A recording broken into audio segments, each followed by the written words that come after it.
Well, let me start by saying good afternoon. I apologize for keeping everybody waiting, but there's so many moving parts that we're trying to pull together. I'm joined by signer Pam Mitchell. Thank you, Pam. The purpose this afternoon is to update everyone on the progress that we're making in getting our city up and running again after Hurricane Sandy. Before I do, I did want to say that we, for all we do to recover, I think it's fair to say we can't replace the lives lost as a result of the storm. The numbers are something like 50-odd people on the Atlantic coast, 30 people roughly here in New York City. And we may find a few more bodies. And everybody here's heart goes out to the families of those New Yorkers who were lost in the storm and to those who've lost their homes. Our thoughts and prayers are with everyone, and we certainly will give our full support over the next weeks and months to those who were hurt by the storm. The FDNY search and recovery operations, incidentally, are continuing in some of the areas hardest by the storm, particularly in the Rockaways, where they are going house to house to find, see if there aren't more people in need, and hopefully they will not discover any more tragedies. I think that the best thing we can do for those that we lost is to make sure that we do everything we can to, next time we have a big storm, do an even better job of protecting people, giving them more warning. Maybe people will find different ways to communicate with them. Any of the loss of life is tragic. Sadly, nature is dangerous, and these things occur, but we're going to do everything we can to prevent tragedies in the future. And I think the best we can do for those who did die is to make sure the city recovers and comes out of this and builds a better life for those that the deceased left behind. That's the best thing we can do, and in many senses it's the only thing we can do. Many people's lives were turned upside down by the storm, and you have my word that everyone in city government at every level is working 24 hours a day to get this city back on track, including working with the MTA and Con Ed to meet the two biggest challenges that we face, mass transit and electric power. Most of the MTA bus lines, I'm happy to say, were operating this morning, and thanks to the generosity of the MTA, they are free for the day. So thank you, MTA. Next time somebody wants to criticize them, maybe you might have a smile on your face and say, well, I liked it when you gave us a free ride. Bus service will continue to increase. Limited subway service may actually return tomorrow. There certainly will not be service below 34th Street in Manhattan where there is no power. And the MTA workers are working extremely hard to get the water out of the tunnels and stations, but that is a very complicated process. They've got to get them out, they've got to wash everything down and get the seawater out, and then there's invariably going to be some damage that they have to work on. So I think it's unlikely that you will see service under the East River before sometime the weekend, and if they could do that, I think that would be amazing. It may stretch a little longer, but what they're going to do, the MTA has competent people. They brought in contractors, and they're going to do everything they can to do it, but also to do it safely. All the East River bridges are open, but the Queens Midtown Tunnel, the Hugh Carey Brooklyn Battery Tunnel, and the Holland Tunnels remain closed, and will certainly into the weekend, I would assume. The Lincoln Tunnel is open. But the other tunnels, there's always, they want to make sure that structurally they're not damaged, and there's a lot to wash out once they even pump out the water. I think anybody that tried to drive around New York City today realized there are a lot of cars on the road. Traffic is very heavy. People should use extreme caution when driving on the streets, particularly where there are no traffic lights operating. You should know we'll have police department recruits at these intersections starting tonight to direct traffic. To reduce the number of cars coming into Manhattan, however, we have to take some steps. The streets just cannot handle the number of cars that have tried to come in. So I've ordered that the 4 East River bridges be restricted to high occupancy vehicles only tonight coming into Manhattan, meaning 3 or more people per vehicle, all day on Thursday and all day on Friday from 6 a.m. to midnight. So from 6 a.m. to midnight, if you're coming into Manhattan on one of those bridges, you have to have 3 people in the car. We're also establishing bus lanes on key corridors and exceptions to HOV rules, including commercial emergency and paratransit vehicles, as well as buses, will be made. Taxis will be exempt from the restriction from 4 p.m. to midnight on both days, because when they start a new shift, they're not going to be able to have passengers. I did talk earlier with the governor, and he's, I think, very wisely made exactly the same decision for the Triborough and Henry Hudson bridges and the Lincoln Tunnel. So whether you're coming in from New Jersey on anything other than the GW, and a lot of that traffic just keeps going towards Connecticut, but if you're coming in through the Lincoln Tunnel, into Manhattan through the Henry Hudson Bridge and the Triborough Bridge, or any of the 4 East River bridges, the Queensboro, Manhattan, Williamsburg, and Brooklyn, you have to have 3 people in the car. I know it is inconvenient for a lot of people, but the bottom line is the streets can only handle so much. Hopefully we can find ways for you to pick up people who will be standing by the bridges. They've got a problem of getting in. You're their solution, and they are your solution as well. Having said all of this, if you can find some other ways to get into Manhattan without taking your cars, like i.e. taking a bus, it would be a great option for you, and it would help everybody else, and traffic, even with these restrictions, we think will be slow, so it's in your interest. There are around 643,000 customers in the city remaining without power, some 230,000 of them in Manhattan.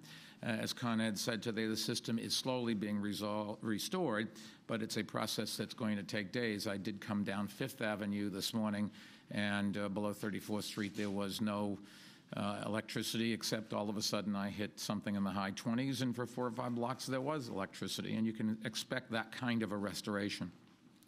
Areas by area. Battery Park City never lost their power. Crews from Con Ed have been working around the clock to bring power back to everyone. They have enlisted help of something like 1,400 external contractors from around the country. The NYPD, incidentally, to provide some light for everybody at night in this area, has 80 towers up last night. With power lighting the streets, and their goal is tonight to have 100 more than that, so something like 180.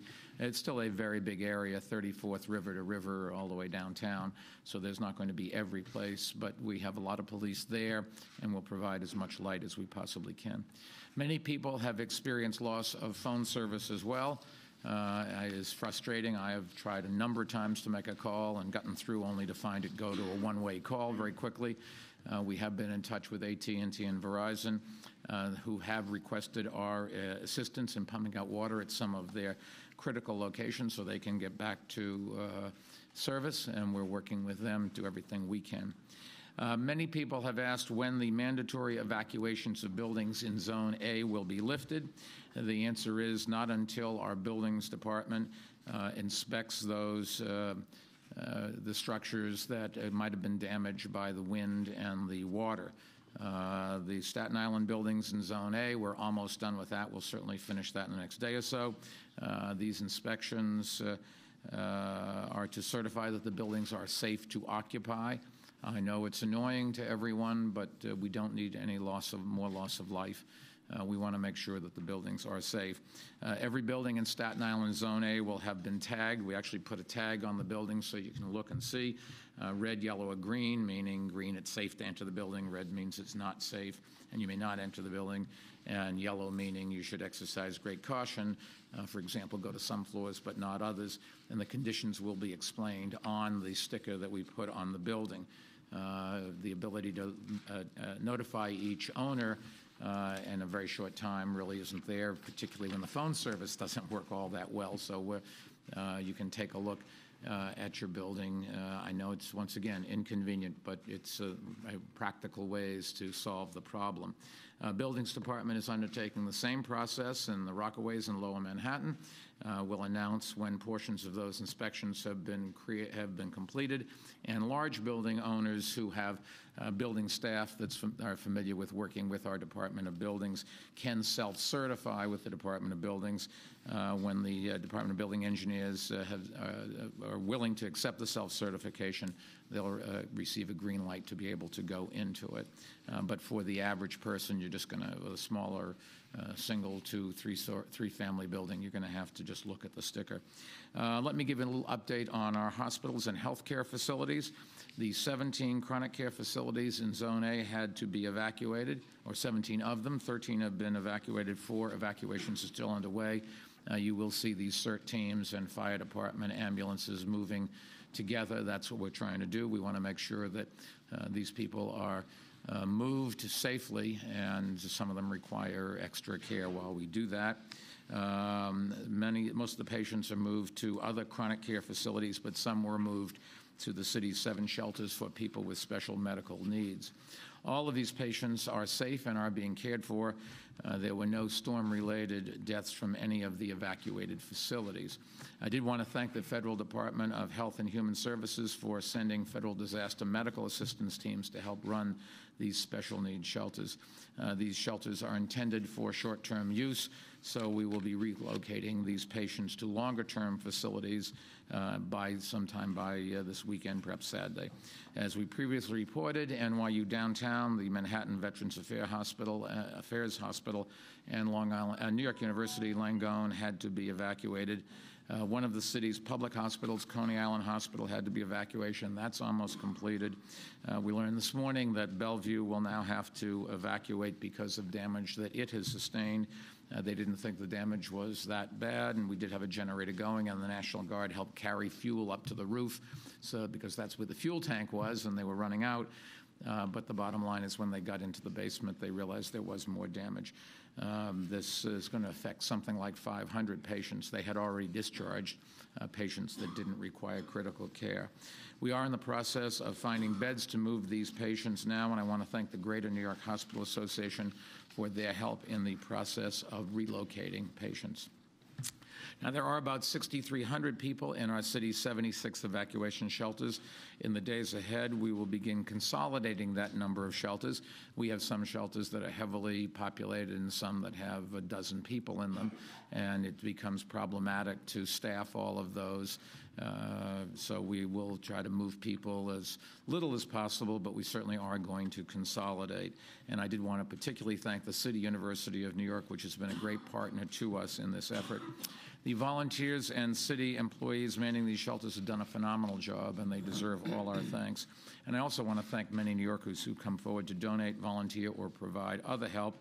Anyone who would like to make a financial contribution can do so through the Mayor's Fund to Advance New York City just by visiting nyc.gov. I got off the phone with somebody earlier who his company gave $2.5 million, and hopefully we'll have an appropriate time to announce who it is. But just wanted to point out there are people who are coming forward, understand that there are people in need and they're willing to do something. And I wanted to thank the elected officials who've also been so helpful during this time. As to the damaged crane at the construction site on West 57th Street, engineers have been in the building since yesterday and have determined that the ties that bind the crane tower to the building are secure. There was enormous torque when this fell over, and the fact that those connectors withstood the pressure just testifies to how well they were put in and how stable that tower is.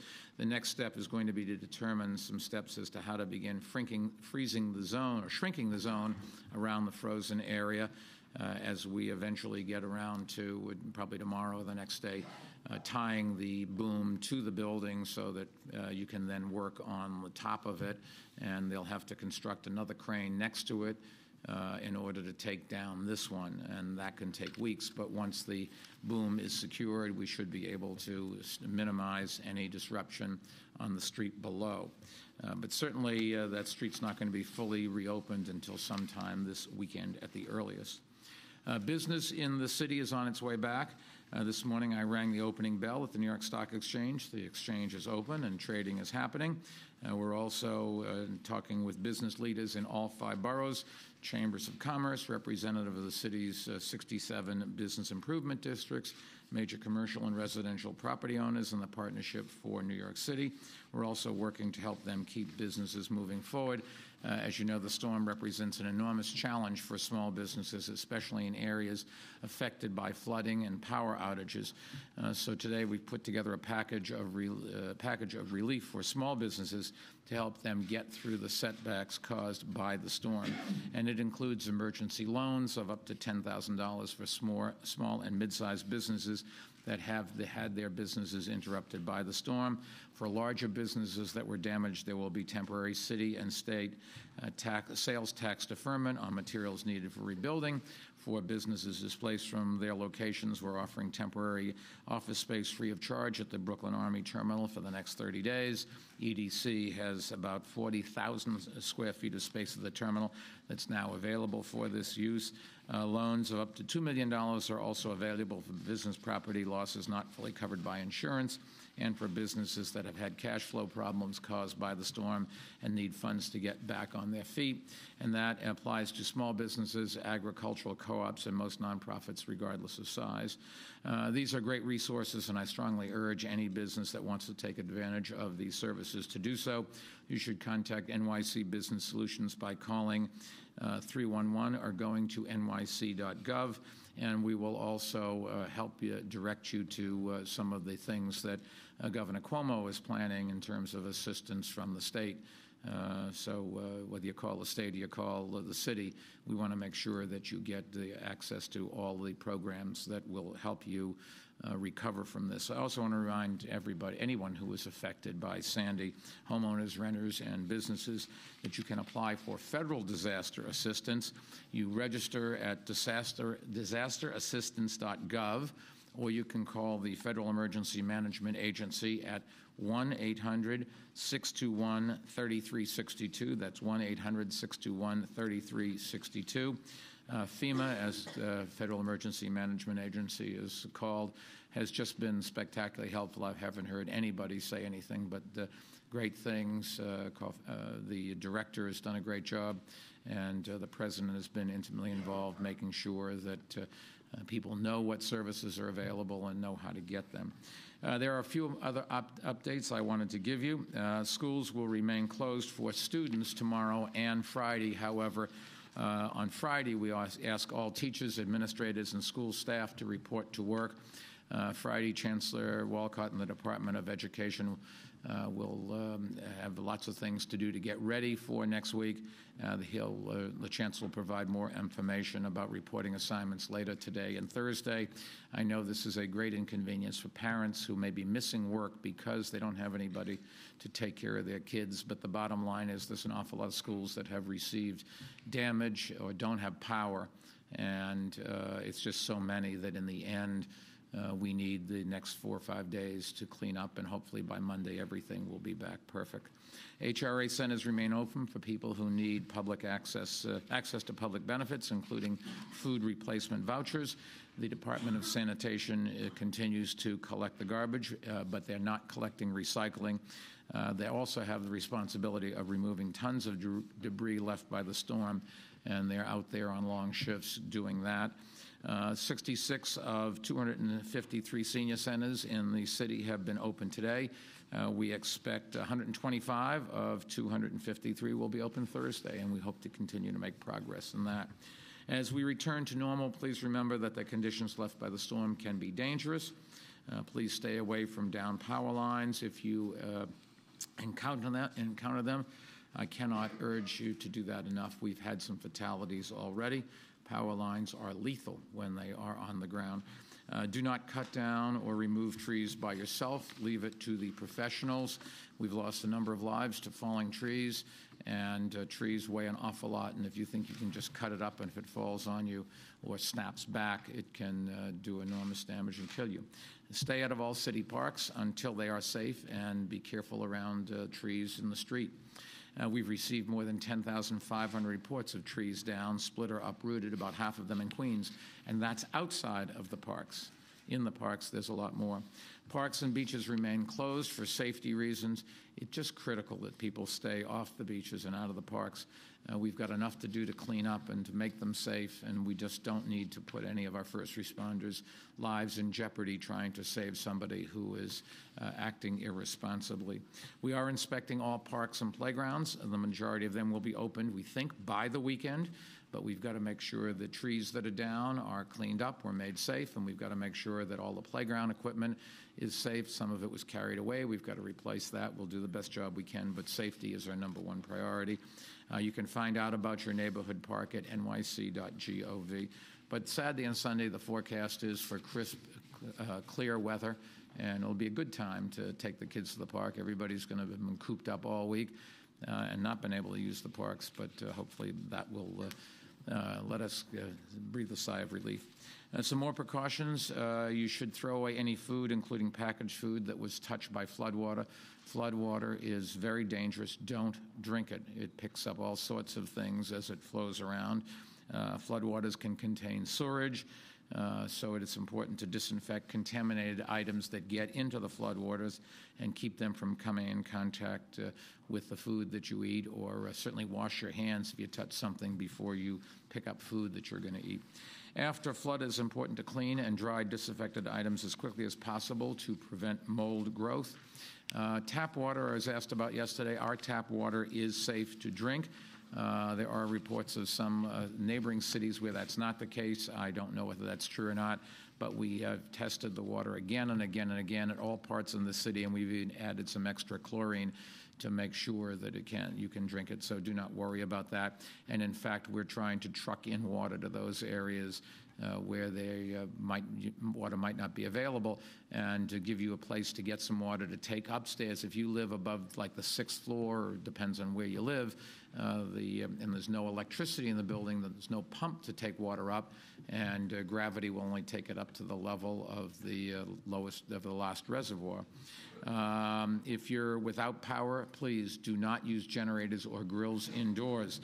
The results could be carbon monoxide poisoning, and that kills. So keep generators outdoors and away from windows and vents. Space heaters also create carbon monoxide. You should have a battery-operated carbon monoxide alarm. A lot of people do. We keep recommending this every year. It would be a good time to test the batteries.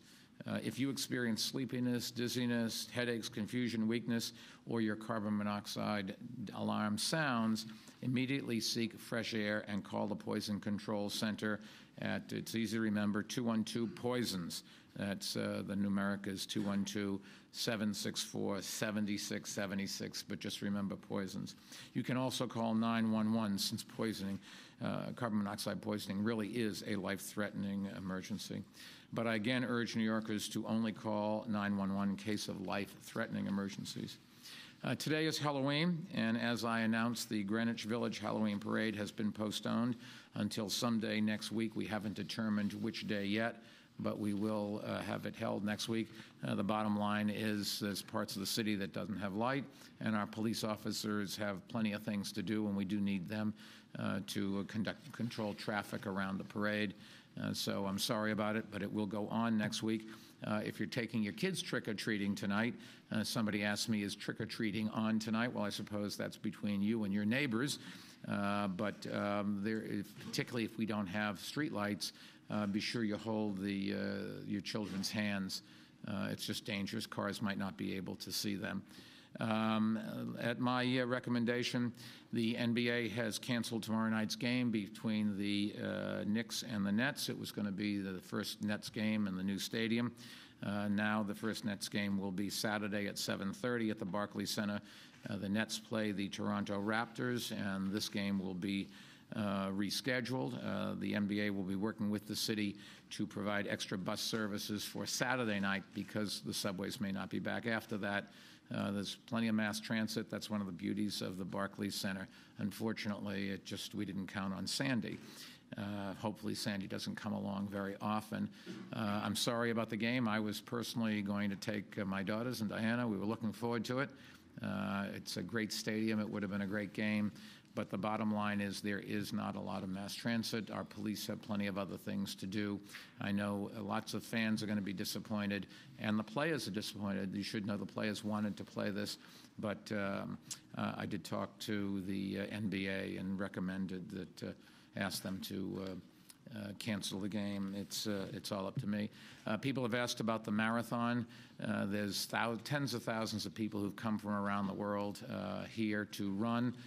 We've decided the marathon will go on. We expect by Sunday most of the power will be back, if not all of it. It starts on Staten Island right by the bridge. We've been cleaning up that area, and then it's on main roads throughout the city. We may ask the road runners to, at some point late in the evening on Sunday, when some stragglers, like I would be if I was running the marathon, at 8 or 9 o'clock at night, put a limit to how late that is, just because with the resources and if there were still power outages. I don't expect that, but the bottom line is, I think some people said you shouldn't run the marathon. There's an awful lot of small businesses that depend on these people. We have to have an economy. There are lots of people that have come here. It's a great event for New York, and I think for those who were lost, you got to believe they would want us to have an economy and have a city go on for those that they left behind. We are on our way back to normal. I did want to stress once again that our two biggest challenges remain getting our mass transit and power grids up and running. The MTA is doing everything they possibly can. So is Con Ed. The city is willing to help whenever asked instantly. It just takes some time, and the most important thing for both of those organizations is to do it safely. But in all fairness, we are on the road to recovery. Each day you're going to see more and more things. Today our streets have too much traffic. Yesterday there was none. So I suppose that's progress, unless you're driving. I did want to thank all city employees who've been working around the clock to keep us moving forward. You've seen the dedication that we had expected to see, that the public has a right to see from all of us who are privileged enough to work for this city and for the people who live here. Before taking questions, and we'll take a few, just let me summarize today's announcement for our Spanish-speaking New Yorkers. Mañana y el viernes habrán restricciones de transporte colectiva. Los carros cruzando los puentes del río tendrán que tener un mínimo de 3 personas.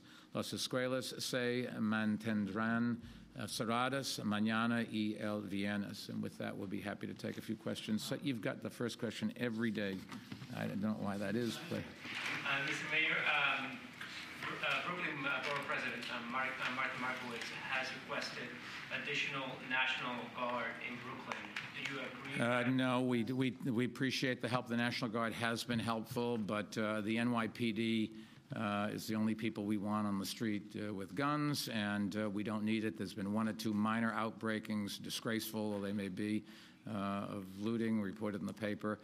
But the vast bulk of people are doing the right thing. And in Brooklyn, people are safe the same way as they are in the rest of the city. We have the resources. The NYPD is 100% confident that we can protect the public. We've been doing this for an awful long time. You just have to take a look at the crime rate to understand how good a job this is. And the National Guard has plenty of responsibilities. There are plenty of locations upstate and into surrounding states where they don't have a police department the size of New York, and they can use help from the state, and that's where they should be. Yes, Miss? Is it fair to say that by Monday the city will be pretty much back to normal? Do you believe in crossing your fingers? I hope so.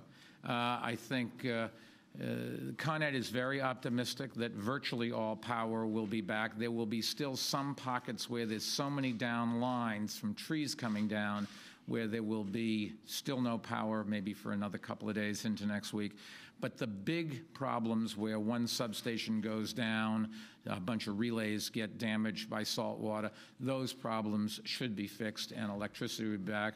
The MTA, I don't know whether they can get all the tunnels back, but the governor was very explicit today. Where they can run trains, they will as soon as possible. In fact, I think he announced that there are a handful of trains running tonight. What you really need is the tunnels under the East River and the path tubes over to New Jersey, and they're working as hard as they can, as well as those who are pumping out the 3 tunnels for automobiles that are closed. So I would think so. You'd think the crane would be tied off from them. Where it's not going to be back to normal is for people who lost a loved one. Maybe it's never going to be back to normal for them.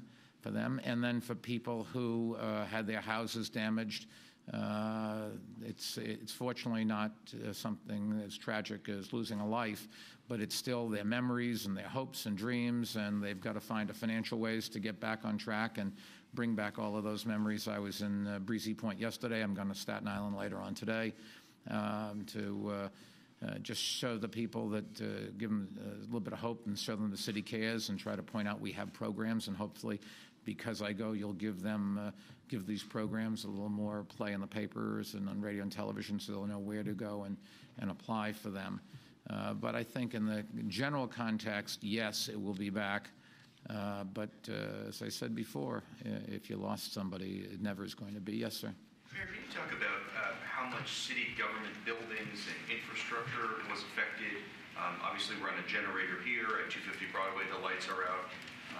Just by talking to your commissioners. Most of the buildings were fine. There were 4 police precincts, Ray, I think, that we couldn't open that flooded.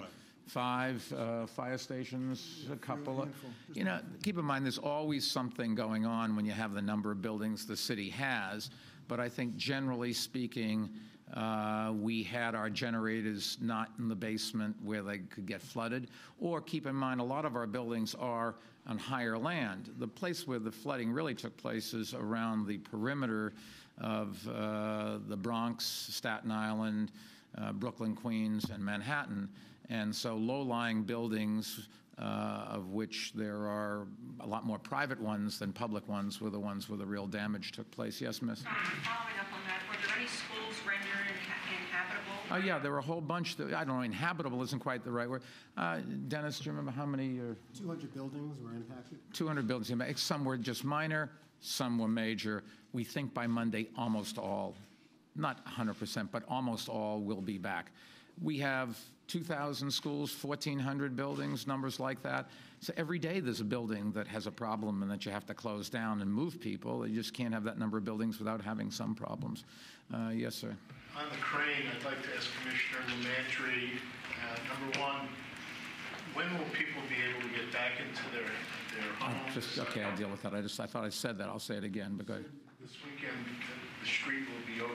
we expect that. We don't know until they get the work done. We're not going to jeopardize somebody's life to make a deadline that you write. We'll do the best we can. We do expect the weather to cooperate, and we'll be able to tie it down, which will allow us to reduce dramatically the size of the area you can't go in. And as it'll take weeks to build another crane, and then as they take down pieces, there'll be sporadic closings because they don't want anybody under it when they try to take something down. But the only thing that you should care about is once it gets tied down, most of the people will be back in the buildings, and we expect that this weekend. Yes? About Bellevue, first of all, is it the entire of the hospital? Yes. Do you know what the damage is? No, it's in the basement. They have lots of damage. 17 million gallons of water they see. Is that the right number? About that, yeah. About that. Did we measure it carefully? I will give you the last question, huh? In the hospital itself? In the hospital, basement of the hospital. That's, yes. Okay.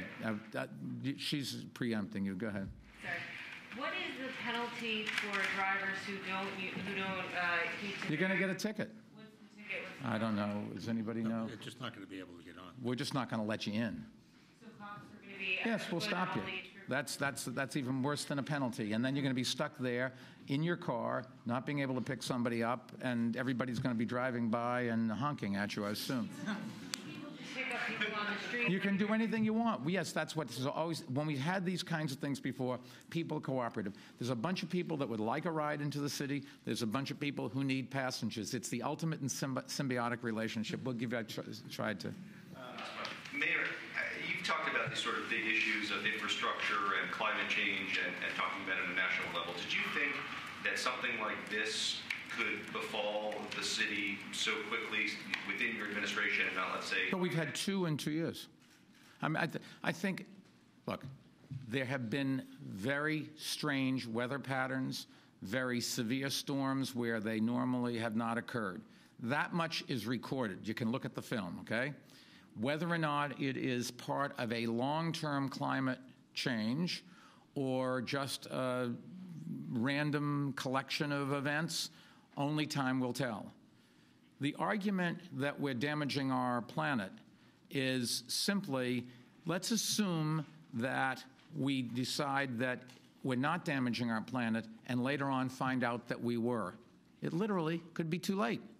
And I think if you go and you talk to farmers who've lost all their crops because there have been droughts, or places where you've had tornadoes or hurricanes, or the families of those who were lost here, they would say, hey, there's something going on.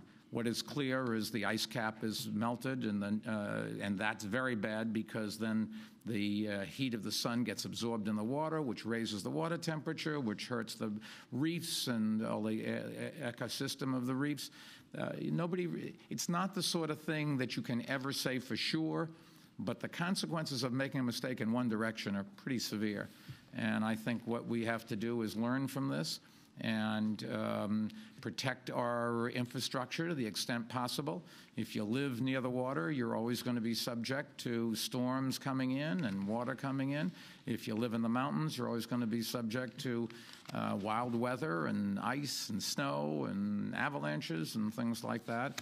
So we have to do a better job of protecting us. I think we've done a good job here, but there's always more to do, and that's true of the private sector as well as the public sector. Hopefully a bunch of hospitals and private buildings will have learned you don't put your backup generators in the basement. Now, they'll say, but, you know, you put it on the roof, maybe there's a bird flies into it. There's always going to be something. The bottom line is, I think we're finished. The bottom line is we've lost some people. We have to make sure we help their families and pray for them.